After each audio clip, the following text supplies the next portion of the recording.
Trinitarians say three persons. To me, God is not three persons. Why? Well, because saying three persons is like there's three gods. Why? Because three persons is three different persons, correct? What does it have to do with being in person? Because you're saying three persons, but God is unlike creation, right? Correct. God is creator. So if he's creator and he's infinitely complex, you're assuming that if God is three persons, that's three separate gods, just because you are using your frame of reference, meaning you're a human being, you're one person, I'm another person, so we're two human beings. But we're created, we're physical and finite. That doesn't necessarily apply to God. God is unlike creation. So how do you know the one God cannot be one God eternally existing as three persons? I see God as God. When he appears, how does he appear? Wait, so what do you mean appear? Like in Daniel 7, here we have two distinct figures. I beheld till the thrones, notice thrones plural, right? Yes, sir. Were cast down, and the Ancient of Days did sit. So here's this figure called Ancient of Days, and he sat. And he appears visibly because he has a garment, whose garment was white as snow. And he has hair, and he has a head. Look, the hair of his head like the pure wool. It says his throne. So he only sits on one throne, right? Correct.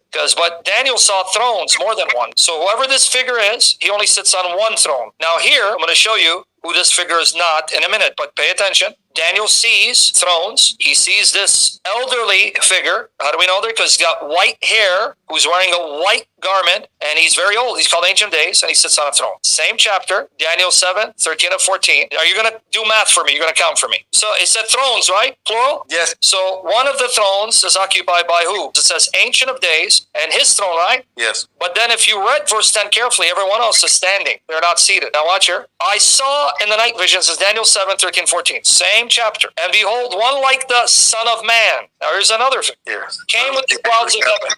But he came to who? Came to who? Ancient of Days. So they're not the same entity, right? Understood. And they brought him near him. So they're two, right? Correct. Now, who is the Son of Man? Well, he also rules, because it says it was given him, this Son of Man, dominion, glory, and a kingdom. So he's a king with a kingdom, which means he has a throne. That all people, nations, and languages should serve him. His dominion is an everlasting dominion, which shall not pass away, and his kingdom that which shall not be destroyed. Now, I'm going to show you who that Son of Man is according to Jesus. Mark 14, 61, 62. But he held his peace and answered nothing. So far with me, right? Yes, sir.